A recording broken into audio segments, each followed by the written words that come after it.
মহাভারতে শ্রীকৃষ্ণের উপস্থিতিতে পাণ্ডবদেরকে হারানো অসম্ভব ছিল। এই কথা মহাভারতের যুদ্ধে সবাই জানতেন, বিশেষ করে অশ্বত্থামা, দ্রোণাচার্য, ভীষ্ম এবং কর্ণ। কিন্তু তা সত্ত্বেও কেউ কেন কৃষ্ণকে হত্যা করার চেষ্টা করেনি? এর তিনটে কারণ আমি বলবো।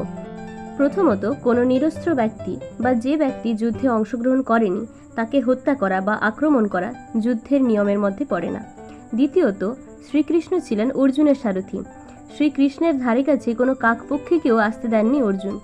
তৃতীয়ত, কৃষ্ণ ছিলেন বিশ্বের সবথেকে বড় শক্তি, তাকে যুদ্ধে পরাজিত করা একেবারেই অসম্ভব।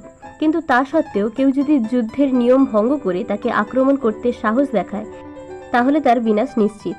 এই তিনটি কারণ ছাড়া আপনাদের আর কি কি কারণ হতে পারে বলে মনে হয় সেটা কমেন্ট বক্সে অবশ্যই জানান।